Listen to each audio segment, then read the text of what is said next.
오늘은 시편 136편 1절에서 26절의 말씀을 가지고 여호와께 감사하라라는 제목으로 함께 말씀을 나누고자 합니다.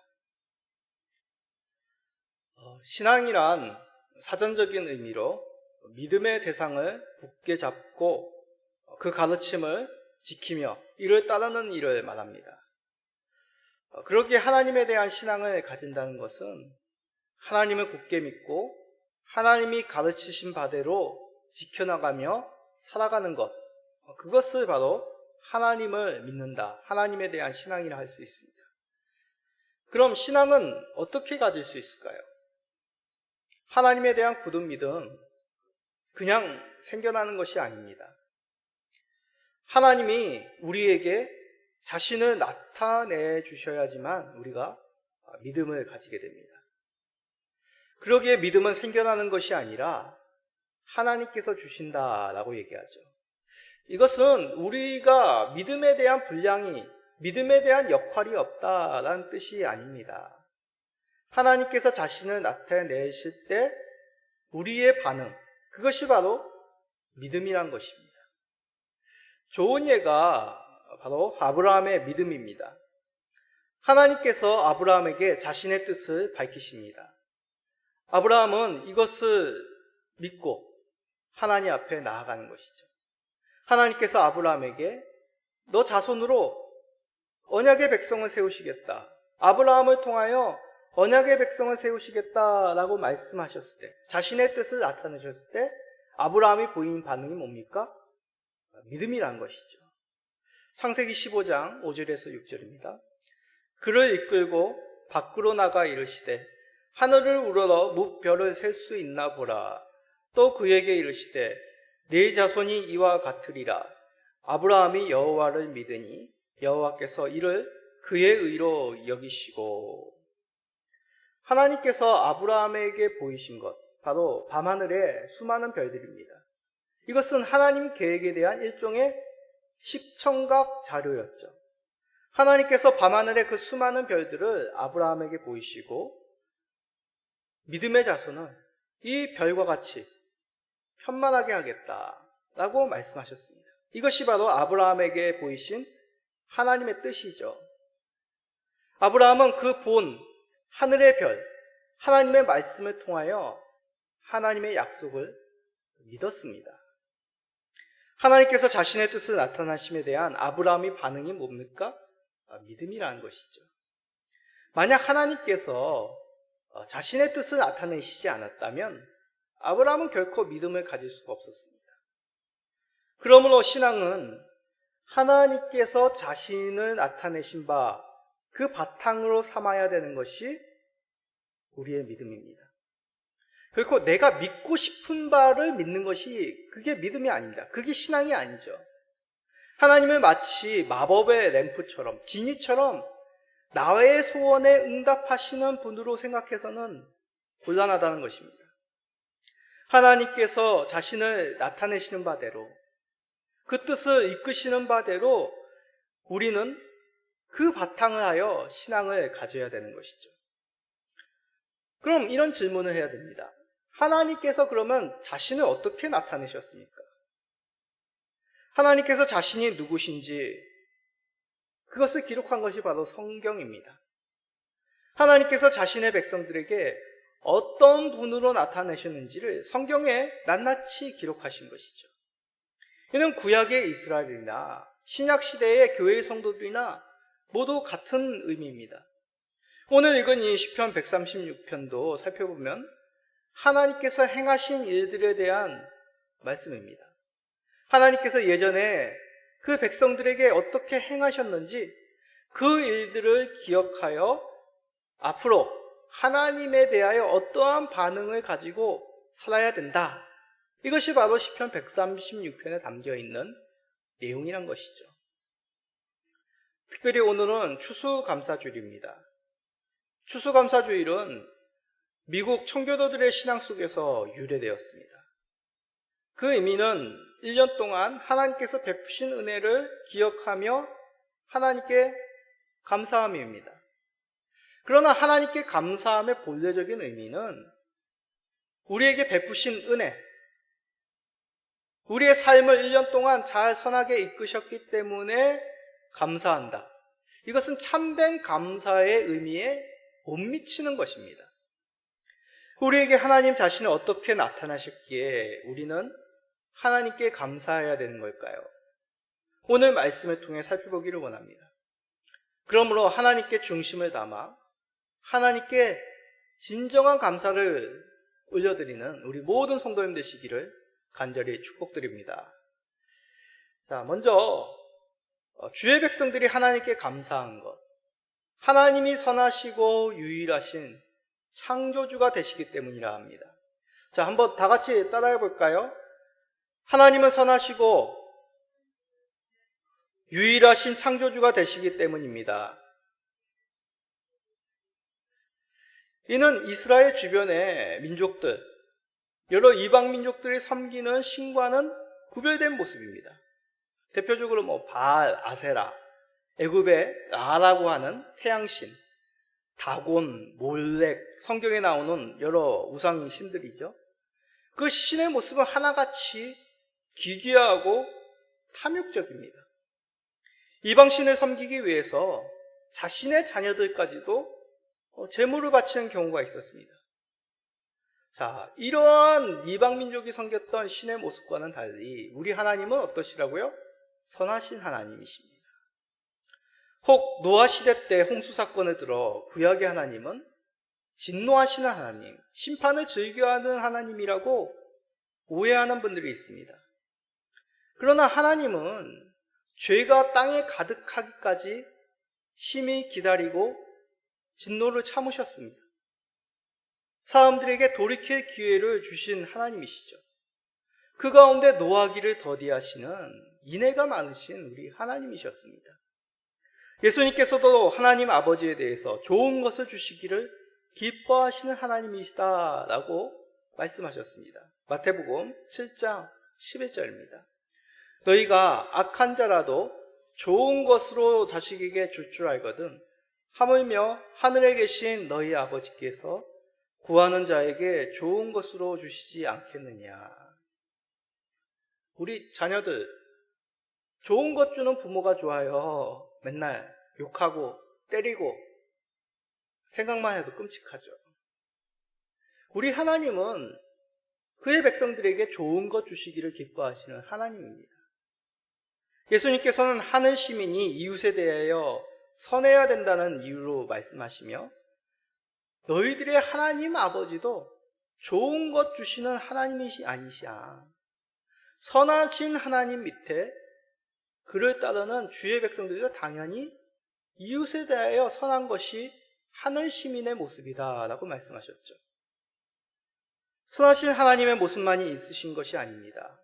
신들 중에 뛰어나시고 홀로 큰 기이한 일들을 행하신 우리 하나님이십니다. 자, 시편 오늘 읽은 말씀 2절, 136편 2절을 봅시다. 신들 중에 뛰어난 하나님께 감사하라. 그인 자심이 영원함이로다. 자, 2절에 신들 중에 뛰어난 하나님, 그리고 3절 뭐라고 적혀 있습니까? 주들 중에 뛰어난 주, 앞에 있죠. 이 표현에 한번 주목해 봅시다. 이는 우리가 읽으면 다른 신들 중에 최고의 신, 그런 의미로 들립니다. 그렇죠? 문자 그대로 읽으면 신들 중에 뛰어난 하나님, 주들 중에 뛰어난 주, 여러 신들이 있는데 그 중에 최고가 하나님이다 라고 그렇게 문자적으로 이해가 됩니다. 근데 이런 표현은 아담이 하와를 가리켜 뭐라고 얘기합니까? 뼈 중에 뼈요, 살 중에 살이다 라는 표현과 같은 뜻입니다. 하와가 아담의 뼈 중에 가장 튼튼한 뼈, 큰 뼈, 가장 좋은 살, 그런 의미가 아니죠. 무슨 의미입니까?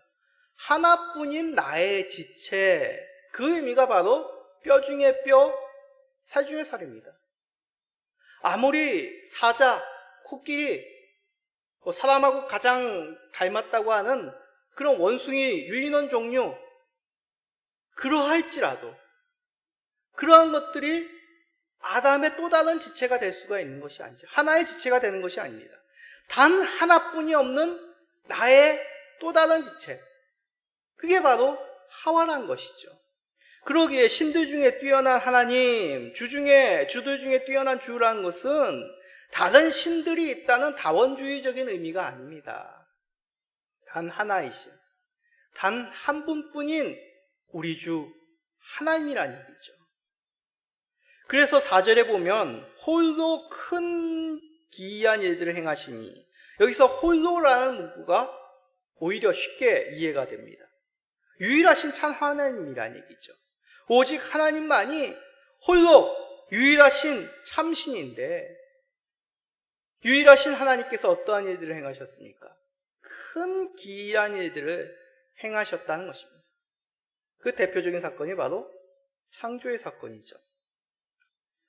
각 나라마다 창조의 신화가 있습니다. 그 중에 하나가 창세기에 기록한 창조의 사건이다, 그런 의미가 아닙니다. 창세기는 과학적으로 창조의 사건을 서술한 그런 책이 아닙니다. 과학서가 아닙니다. 사람들에게 창조의 사건으로 하나님께서 자신을 나타내셨다라는 것이 창조의 사건의 핵심이죠. 그러기에 창조의 사건의 중심은 하나님께서 사람들에게 살 공간을 허락하셨다, 창조하셨다는 것입니다. 그래서 최종적으로 사건이 뭡니까? 6일째 사람을 창조하시고 보시기에 심히 좋았다라고 하시며 창조의 사역을 종결하시며 7일째 안식하신 것입니다. 그러기에 창조의 사건의 가장 핵심은 하나님께서 사람들에게 은혜를 베푸셨다는 것이죠. 창조하시고 그들에게 살 공간을 허락하셨다는 것이 이 창조의 사건을 기술한 것입니다. 시편 136편에서는 이 창조의 사역을 크게 사람들이 살 공간을 마련하셨다. 그리고 그들에게 필요한 빛과 광원체, 해와 달, 별을 창조하였다라고 압축하여 말씀합니다. 그러므로 말미암아 하나님께 감사라고 말씀하는 것이죠. 자, 그 가운데 우리 6절을 주목해 봅시다. 시편 136편 6절. 땅을 물 위에 펴신 이에게 감사하라. 그 인자하심이 영원함이로다. 하나님께서 사람들에게 살 공간을 마련하셨다. 이 136편 6절에서도 그런 의미가 담겨 있습니다. 땅을 물 위에 펴다라는 것은 땅으로 물을 밟아 펼치다, 땅으로 견고하게 하다는 뜻입니다. 깊은 바닷을 우리 사람이 살 수 있습니까? 사람이 살 수 없죠. 유대인들에게 있어서 바다는 공포, 시커먼 그 깊은 죽음의 의미를 상징합니다. 그런데 그런 깊은 바다, 사람이 살 수 없는 것을 땅으로 평정하여 사람이 살 터전으로 우리 하나님이 창조하셨다는 것이죠. 또한 그 터전에 빛과 빛을 주고 하는 광채를 창조하심으로 땅에서 사람들이 식물을 키우며 살 공간을 주신 그 하나님의 오묘하시고 세밀하심을 우리가 발견하게 됩니다. 이방의 종교는 사람들에게 공포감을 줍니다. 공포심으로 말미암아 숭배하게 만들죠. 더 많은 것을 신들에게 바치게 하며, 그러지 않으면 사람들을 괴롭히고 재앙을 내리는 신으로 묘사합니다. 그래야 사람들을 신의 종으로 섬기게 하는 것이죠. 그런데 우리 하나님은 어떻습니까? 이와는 다르게 선한 하나님이십니다. 사람들을 위해 창조로 대표되는 큰 기이한 일들을 베푸시고 우리 사람들에게 삶을 허락하신 것이죠. 이런 하나님의 모습, 우리들이 무슨 신화라고 하면서 읽었던 책 속에서만 있는 상상의 그런 신들의 모습과는 구별되는 것입니다. 선하시며 유일하신 창조주 하나님으로 인해 우리는 생명을 가지고 이렇게 살아가는 것이죠. 하나님께만이 우리의 사람의 삶의 시작이 되셨습니다. 선하시고 유일하신 창조주 하나님이기에 우리는 지금 이렇게 존재하고 있는 것이죠. 그러게 우리의 유일한 근원, 바로 선하신 우리 하나님임을 우리는 기억하고 하나님께 감사해야 됩니다. 이거를 부모의 관계를 비유를 통해 설명하겠습니다. 아버지와 어머니가 계심으로 내가 있는 것이죠. 그래서 두 분께 감사할 따름입니다. 아버지, 어머니 존재가 없이 이 땅에 있는 사람은 없습니다. 비록 지금 먼저 이 땅의 생을 마감하시거나 어떤 사연으로 인해서 손수 우리를 키우시지 못하셨을지라도 내가 있다는 것은 부모가 있었다는 것이죠. 마찬가지입니다. 우리가 있는 것, 하나님께서 선하시고 유일한 창조주 하나님이시기에 우리가 이렇게 있는 것입니다. 특히 요즘과 같이 계절이 변하는 이 자연 만물을 보며 우리는 하나님의 오묘하신 섭리를 찬양할 수밖에 없습니다. 또한 이런 팬데믹 시대가 같이 큰 사건, 우리 인간의 연약함을 깨달을 수 있는 이런 시점에 하나님의 권능을 우리가 바라볼 수밖에 없습니다. 세상 만물을 창조하시고 주관하신 하나님으로 인해 우리는 저절로 하나님께 감사 고백할 수밖에 없는 것이죠.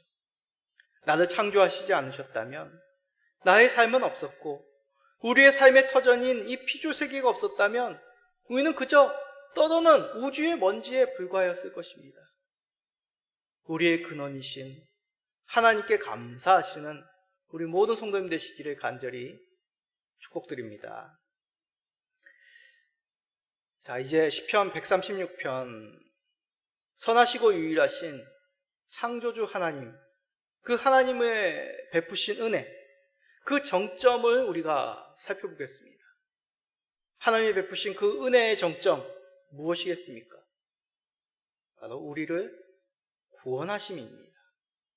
시편 기자는 10절부터 22절까지 대부분의 내용으로 이스라엘을 애굽에서 나오게 하시고 홍해와 광야를 건너게 하시고 가나안 땅에 이스라엘의 들리심을 노래하고 있습니다. 그러며 하나님께 감사하고 있는 것이죠. 자, 그 중에 많은 내용 중에 13절, 14절을 우리 살펴봅시다. 홍해를 가르신 이에게 감사하라. 그 인자하심이 영원함이로다. 이스라엘을 그 가운데로 통과하게 하신 이에게 감사하라. 그 인자하심이 영원함이로다. 여기서 홍해를 가르다. 가르다는 것은 바다를 양쪽으로 나눈다는 의미입니다. 하나님의 전능하신 능력으로 바다를 나누신 것이죠. 바닷물이 자연현상으로 서서히 빠진 것이 아닙니다. 하나님의 권능으로 말미암아 두부를 자르듯, 두부를 잘라보셨죠? 칼로 두부를 자르면 어떻게 됩니까? 탁 갈라집니다.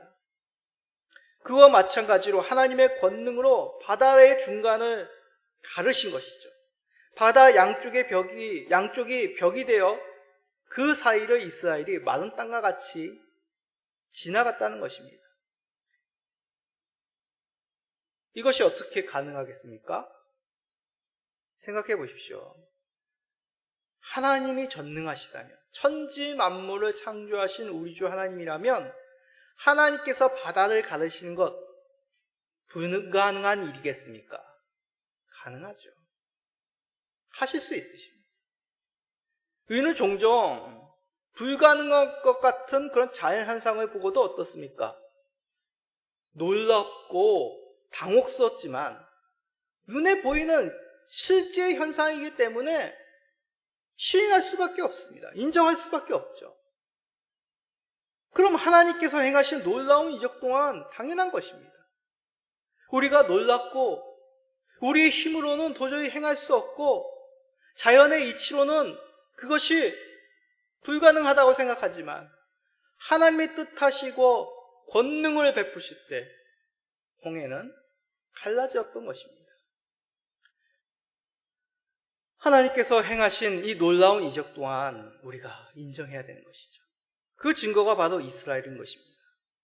이스라엘은 이를 경험하였기에 이것을 기록하여 후대 자손들에게도 계속해서 그것을 기억하게 하고 그런 하나님께 감사할 것을 강조하고 있습니다. 하나님께서 가르신 이 홍해를 이스라엘은 통과할 것이죠.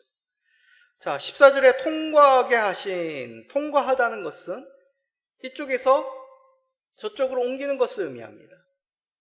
이스라엘을 홍해를 통과하게 하신 것은 이제 애굽의 종되었던 삶에서 하나님의 언약의 백성으로 옮기신 것이죠. 애굽에서 종으로 바로의 명령에 일평생 노예로 살아야 했던 이스라엘입니다. 그들 삶에서 희망이나 찾아볼 수 없습니다. 결국 노예로서 끔찍한 여러 일들을 행하다가 비참하게 생을 마감하는 것, 절망의 삶이 바로 이스라엘의 애굽의 삶이었습니다. 그러한 절망의 삶에서 하나님께서 옮기신 것이죠. 홍해를 가르셔서 그 바다를 마른 땅으로 건너게 하심으로 하나님의 언약의 백성으로 옮기신 것입니다. 그러기에 단지 자유만을 준 것이 아니라 아브라함에게 약속하신 그 약속을 기억하시고 언약의 백성으로 회복시키십니다. 하나님의 백성이라 칭하시고 약속대로 그들의 하나님이 되시기 위하여 애굽에서 이스라엘을 불러내신 하나님이십니다. 가나안 땅에 들이시는 모습은 어떻습니까? 이스라엘은 애굽에서도 소와 양을 치는 사람이었습니다. 바로의 명령에 의해서 노예를 향하여 여러 건축의 일을 행하였던 사람들입니다. 그들에게 있어서 칼, 활, 창, 군사의 여러 가지 지식들 전혀 없었습니다. 반면에 가나안 사람들은 어떻습니까? 높은 산성과 철병거를 가지고 있었던 그런 강성한 민족들이었습니다. 대표적으로 시편 136편은 아모리 왕 시온과 바산 왕 옥을 듭니다. 이것은 역사적인 증거라는 것이죠. 구체적인 민족과 지명과 왕의 이름, 비록 고대의 역사이지만 이것은 사실을 바탕으로 한 내용이란 것을 증명하는 것입니다. 이들이 어떻게 됐습니까? 유목민에 불과했던 이스라엘에게 패하여 사라지게 된 것이죠. 그들이 자랑하였던 높은 상성들은 일순간에 무너졌다는 것입니다. 이러한 사실은 무엇을 뜻하는 것입니까? 고대시대 때 유명하였던 이 가나안 민족도 왕들도 이스라엘에게 패하였다는 뜻이죠. 어떻게 이것이 가능하였을까요? 바로 하나님께서 이스라엘과 함께 하시며 싸우셨기 때문입니다. 신명기 3장 22절입니다. 너희는 그들을 두려워하지 말라. 너희의 하나님 여호와께서 친히 너희를 위하여 싸우시리라 하였노라. 그러기에 엄밀히 말하면 이스라엘의 승리라기보다 하나님께서 이 가나안에 대한 심판이라 할 수 있습니다. 죄가 간영한 이 가나안 땅을 심판하시고 이스라엘을 그곳으로 들이시는 하나님의 은혜였던 것이죠. 우리가 광야에서의 이스라엘 모습을 우리가 성경 속에서 보지만 정말 이들이 구원받은 하나님의 선민인가라는 생각이 의심될 정도입니다. 하나님께서 그들을 구원하시기 위하여 애굽에 10가지 재앙을 내리시고 홍해를 건너게 하시고 광야에서도 만나와 메추라기를 공급하셨습니다. 그런데 이스라엘은 틈만 나면 하나님께 불평하였습니다. 조금만 고난이 찾아오면 다시 애굽으로 돌아가겠다. 모세와 아론을 괴롭혔죠.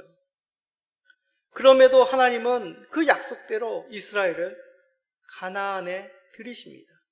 그들에게 이 가나안 땅을 기업으로 주신 우리 하나님이시죠. 이스라엘은 결코 선에서 가나안 민족보다 무엇이 선에서가 아닙니다. 하나님께서 신실한 가운데 그 약속하신 바를 이루신 하나님이기 때문에 이들에게 가나안 땅이 주어진 것이죠. 그래서 시편 기자는 이렇게 노래합니다. 시편 136편 23, 24절입니다. 우리를 비천한 가운데서도 기억해 주신 이에게 감사하라. 그 인자하심이 영원함이로다.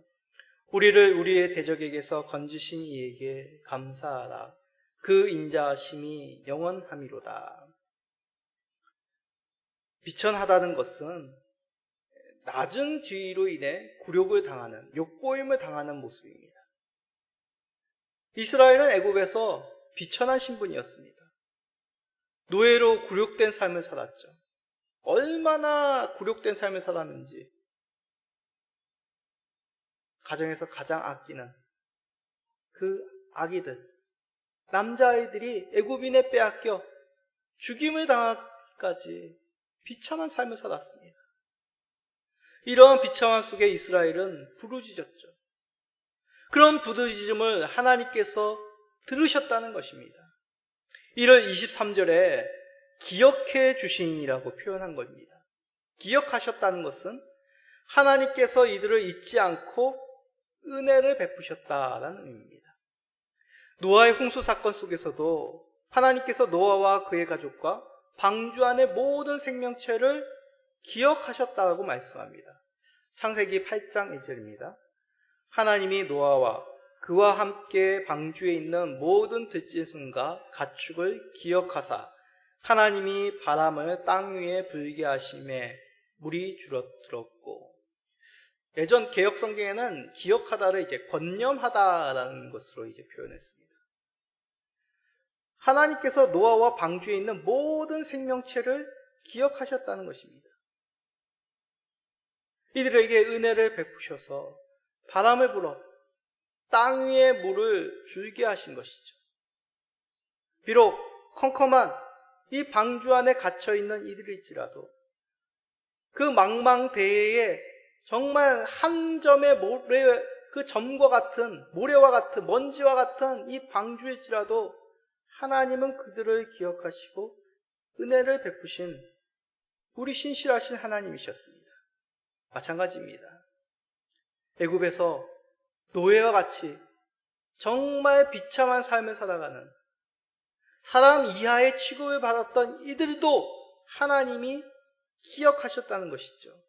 외면치 않으시고 이들의 신음을 기억하시고 그들에게 구원의 은혜를 베푸신 우리 신실하신 하나님이십니다. 이러한 은혜, 출애굽하였다고 해서 끝난 것이 아닙니다. 그들을 광야에서 인도하시고 가나안 땅으로 이끄셨죠. 모든 육체에게 먹을 것을 주셨습니다. 가나안 땅이란 곳이 어떻습니까? 엄밀히 말하면 큰 나일강이 있는, 그 거대한 나일강 하구에 있는 삼각주가 있는 그 풍부한 곳과는 비교가 안 되는 척박한 땅이 가나안 땅입니다. 이 가나안 땅은 때에 맞게 하늘에서 비가 와야지만 그 땅에 식물이 자랄 수가 있습니다. 그러나 그곳은 어떤 곳입니까? 하나님이 그의 백성을 두시기로 작정한 곳입니다. 하나님이 눈이 멈춰 있고 하나님께서 권념하여 기억하여 살피시는 곳이 바로 이 약속의 땅이죠. 그래야 하나님께서 이곳에 있는 주의 백성들에게 먹을 것을 공급하시며 그들의 삶을 책임지셨습니다. 그래서 가나안 땅은 젖과 꿀이 흐르는 땅이죠. 애굽보다 먹을 것이 풍부하여서 젖과 꿀이 흐르는 땅이 아니라 하나님의 은혜, 하나님의 기억하심, 하나님의 돌보심의 은혜가 있는 약속의 땅이 바로 이 가나안 땅, 이스라엘 백성들의 삶이었다는 것입니다. 이렇듯 하나님께서는 그의 백성을 비참한 삶에서 건져주셨습니다. 건져주시다는 것이 무엇입니까? 끌어냈다는 것입니다. 잡아채어서 땡겼다는 것이죠. 마치 물에 빠져서 자신의 힘으로 헤어나올 수 없는 사람을 잡아채어 끌어올린 것과 같은 의미입니다. 이스라엘은 결코 자신의 힘으로 이 비참한 삶에서 벗어날 수 없었습니다. 죽을 수밖에 없었습니다. 그러나 하나님께서 강한 힘으로, 그 권능으로 그들을 불러내어 언약의 백성, 그 하나님의 돌보심의 그 은혜의 땅으로 들이신 것이죠. 이렇게 이스라엘에게 새 삶을 주신 분이 우리 하나님이십니다. 가나안의 땅이라는 그 기업도 이스라엘에게 베푸셔서 그곳에서 이제 대대로 그들의 자손까지도 하나님의 언약의 백성, 돌보신 가운데 살아갈 수 있는 은혜를 베푸신 것이죠. 과연 온 땅에, 하늘에 어떠한 이런 구원을 베푸신 신이 있겠습니까? 온 하늘과 온 땅 위에 홀로 영광 받으시기에 합당하신 우리 주 하나님이십니다. 이렇듯 하나님께서는 선하시고 유일하신 창조주로 언약의 백성들을 비참한 삶에서, 종되었던 삶에서 건져내신 구원의 주 하나님이십니다. 종되었던 옛 삶에서 옮겨 언약의 백성으로 가나안 땅에 들이시고 기업을 그들에게 허락하신 것이죠. 가나안 민족을 심판하시고 그 땅을 이스라엘 삶의 거처로 만드셨습니다. 그의 백성들을 이러한 전능의 하나님께 행해야 될 마땅한 태도, 그 태도가 무엇이겠습니까? 감사인 것이죠. 그래서 시편 135편은 무슨 일을 행하신 하나님께 감사하라, 그 인자하심이 영원함이로다, 그 구조가 계속 반복이 됩니다. 우리 성도님들 한번 우리가 읽지 않았습니까? 26번이나 그 인자하심이 영원함이로다. 좀 지겹고 좀 힘드셨죠? 근데 이것이 그 당시 이스라엘 구약의 당시 이 시편 136편을 예배 가운데 사용하는 형식이었습니다. 선창되는 감사의 내용은 우리가 앞에서 살펴보았습니다. 하나님께서 언약 백성에게 베푸신 은혜죠. 이를 행하였기에 감사하는 것 같이 보입니다. 이것을 행하셨으니 감사하라, 그렇게 보이죠. 그러나 이것을 계속 반복함으로 더 큰 의미를 우리들에게 주고 있는 것입니다. 그 인자하심이 영원함이로다를 반복하는 것, 마땅히 하나님께 감사해야 됨을 각인시키고 있는 것이죠. 앞에서 예를 든 부모에게 감사함의 비유를 통해 설명해 보겠습니다. 부모에게 감사함이 당연합니까? 당연하지 않습니까? 우리 자녀들 조그맣게 대답이 없네요. 네, 감사하죠. 당연히 감사합니다. 그런데 왜 당연한 감사를 어버이날이라는 기념일날을 가지고 또 여러 이야기, 어렸을 적부터 여러 이야기, 여러 교육으로 강조하며 자녀들에게 들려줍니다. 부모에게 감사해야 됩니다. 지극히 당연하기에 그냥 그런 얘기 안 해도 다 알 것 같은데 아니죠. 지극히 당연하기에 반복하여 자연스럽게 부모에게 감사하는 사람으로 살도록 교육시키는 것입니다. 마찬가지입니다. 우리가 성경 봉독을 하면서 성도님들이 그 인자하심이 영원함이로다 라고 계속해서 반복하는 것, 이스라엘 제사 가운데 선창은 제사장이 어떤 일을 행하신 하나님께 감사하라 그렇게 외치면 레위인과 이스라엘의 모든 회중이 바로 하나님께서 자신들에게 베푸신 그 은혜, 그 인자하심이 영원함이기 때문이다 라며 그 인자하심이 영원함이로다 하며 반복하여 외쳤다고 합니다. 그러므로 이스라엘 회중은 하나님께서 자신에게 베푸신 그 은혜, 인자하신 하나님, 인자하신 성품, 인자하신 본성을 지니신 그 하나님으로 인하여 우리들에게 큰 감사의 제목, 큰 은혜를 베푸셨음을 각인시키는 것이죠. 그러므로 자신들에게 비록 고난이 찾아오고 이방으로 포로로 끌려가 비참한 삶을 살지라도 그들 속에 인자하신 하나님에 대한 믿음이 변치 않은 것입니다. 이러한 믿음으로 극심한 어려움 속에서도 낭망치 아니하고 소망함으로 살아갈 힘을 얻는 것이죠. 하나님의 성품으로 인해 감사함을 잊지 않을 때 믿음은 계속되고 고난 속에서도 소망을 품고 살아가는 것입니다. 이것을 통해 우리는 교훈을 얻습니다. 하나님이 행하신 놀라운 일들을 기억함으로 하나님께서 어떠한 성품이신지, 어떠한 분이신지 우리가 발견하게 되는 것이죠. 하나님의 뜻을 안다는 것은 결국 하나님이 어떠한 분이신지를 아는 겁니다. 하나님이 어떠한 분이라는 것은 하나님이 어떠한 성품을 지니신 분인지를 잊지 않는 것이죠. 하나님은 어떤 분이십니까? 선하시고 구원의 은혜를 베푸시는, 약속하신 바를 반드시 이루시는 유일하신 참 하나님, 신실하신 하나님이십니다. 이를 믿음으로 고난 속에서도 그 하나님 붙잡고 살아가게 되는 것이죠. 그래서 하박국 선지자는 이방 민족의 핍박 현실 속에서도 여호와 하나님으로 인하여 기뻐하며 즐거워한다고 고백한 것입니다. 자, 잘 알고 암송도 하고 유명한 하박국 3장 17, 18절 우리 크게 읽어봅시다. 비록 무화과 나무가 무성하지 못하며 포도나무에 열매가 없으며 감람나무에 소출이 없으며 밭에 먹을 것이 없으며 우리의 양이 없으며 외양간에 소가 없을지라도 나는 여호와로 말미암아 즐거워하며 나의 구원의 하나님으로 말미암아 기뻐하리로다. 아멘. 하박국은 선지자입니다. 이 선지자조차도 이방 민족이 자신들을 괴롭히고 이스라엘이 무너지고 성전이 회파되는 그런 안타까운 상황 속에서 하나님에 대한 신뢰가 점점 약해졌습니다. 그러나 하나님께서 그의 뜻을 다시 그에게 들려주셨을 때 구원의 하나님을 인하여 하나님을 그 신실하시고 은혜 베푸시며 약속하신 바를 반드시 이루시는 그 언약의 하나님을 인하여 그는 기뻐하며 즐거워한다고 고백한 것이죠. 오늘날 우리들의 삶 속에서도 이 시편 136편의 감사와 하박국의 고백이 반드시 있어야 됩니다. 삶이 잘 풀리지 않기에 감사함이 없는 것이 아니죠. 삶이 잘 풀릴 때 감사하는 것은 누구나도 할 수 있는 감사입니다. 그러나 상황이 어렵고 고난의 삶 속에서도 감사가 가능케 되면 하나님께서 인자하신 분이심을 잊지 않는다는 것이죠.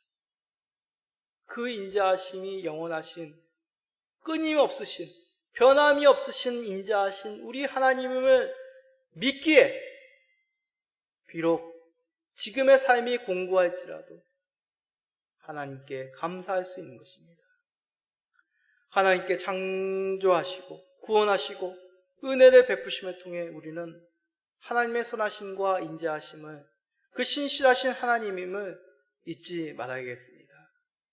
그러면 어떤 상황 속에서도 하나님을 신뢰함으로 보배로운 감사의 고백이 자연스럽게 나오시는 모든 성도님 되시기를 바랍니다.